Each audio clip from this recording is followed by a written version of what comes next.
Bonjour à tous, je suis Antoine. Gabriel, tu as l'air en pleine forme aujourd'hui. Tu reviens de vacances, c'est ça? Bonjour Antoine, et bonjour à tous nos auditeurs de Wow Spoken French.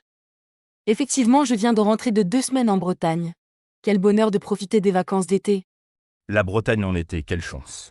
J'adore cette région. Dis-moi, comment as-tu choisi cette période pour partir? C'est toujours compliqué de décider quand prendre ses vacances en France, non? C'est vrai? En France, il y a vraiment des périodes spécifiques où tout le monde part en vacances. La plus connue, c'est évidemment le mois d'août quand Paris se vide et que les plages se remplissent. Ah, le fameux mois d'août.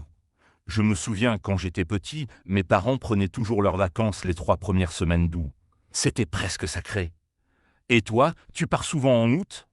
Pas trop, justement pour éviter la foule. Je préfère partir fin juin ou début septembre, quand il fait encore beau mais qu'il y a moins de monde. Et les prix sont souvent plus raisonnables. Tu as raison, c'est stratégique.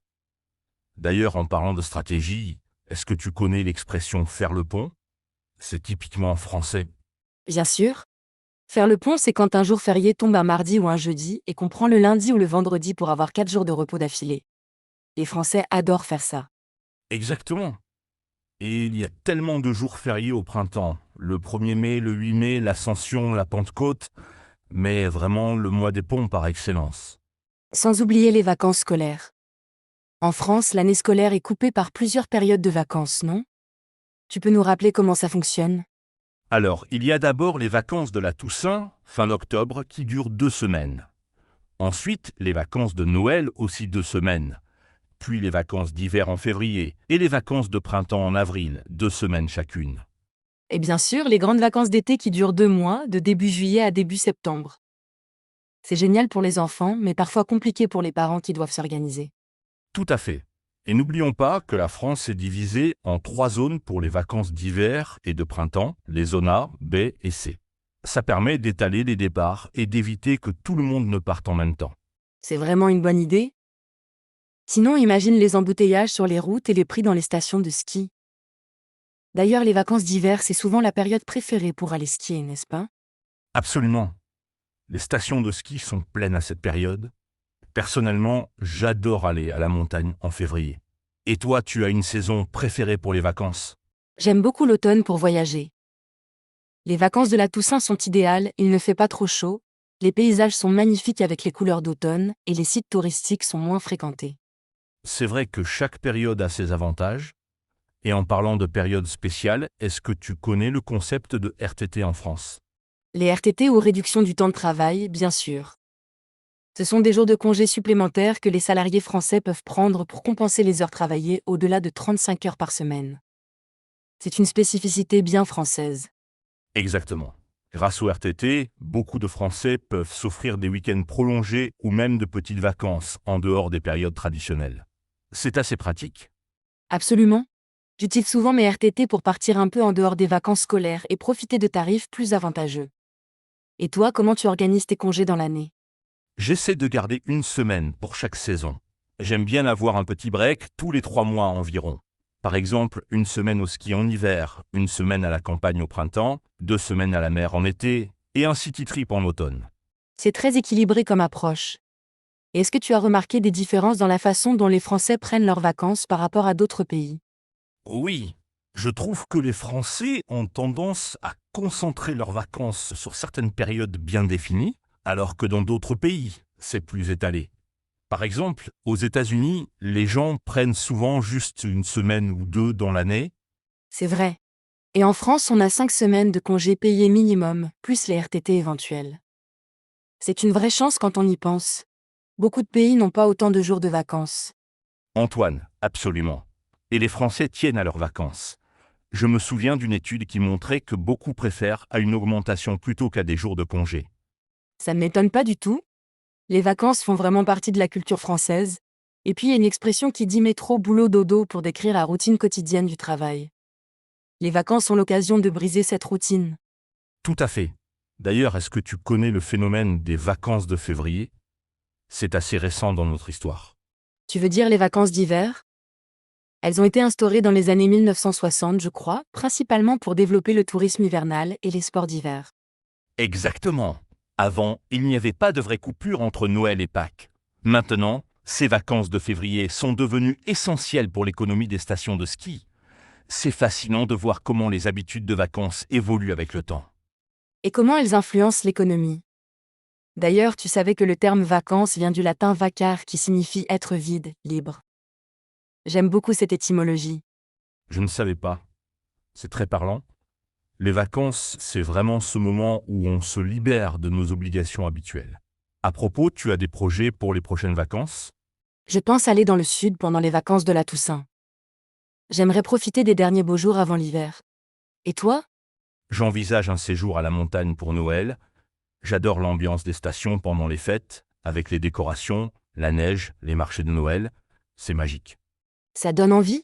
Mais les vacances de Noël sont souvent les plus chères de l'année, non? Tu t'y prends combien de temps à l'avance pour réserver? Au moins 6 mois. Pour les périodes très demandées comme Noël ou les vacances de février, il faut s'y prendre très tôt. Sinon, soit il n'y a plus de place, soit les prix sont exorbitants. C'est un bon conseil pour nos auditeurs. Réserver longtemps à l'avance pour les périodes populaires. Et pour les vacances d'été? Tu préfères juillet ou août? Plutôt juillet, août est vraiment le mois où tous les Français sont en vacances. Les plages sont bondées, les prix sont au plus haut. Juillet est un peu plus calme, surtout la première quinzaine. Je suis d'accord. Et il y a aussi une autre période que j'aime beaucoup pour partir, c'est la première semaine de septembre. Les enfants sont retournés à l'école, mais il fait encore très beau dans beaucoup de régions. Excellent choix. C'est ce qu'on appelle l'arrière-saison. La météo est souvent agréable, il y a moins de monde et les prix commencent à baisser. C'est idéal pour les personnes qui n'ont pas d'enfants scolarisés. Exactement. Et en parlant d'enfants, les vacances scolaires rythment vraiment la vie des familles françaises, n'est-ce pas? Complètement. Quand on a des enfants, on n'a pas vraiment le choix. Il faut partir pendant les vacances scolaires. C'est pour ça que ces périodes sont si chargées et si chères. C'est vrai que c'est un vrai casse-tête pour les parents. Heureusement qu'il existe des colonies de vacances et des centres aérés pour occuper les enfants quand les parents travaillent. Les fameuses colos. J'en ai fait quelques-unes quand j'étais petit. C'était une super expérience. Et toi, tu as des souvenirs de colonies de vacances?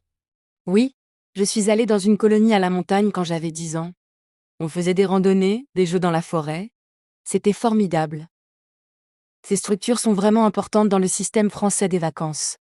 Absolument. Et ça permet aux enfants de se socialiser, d'apprendre l'autonomie.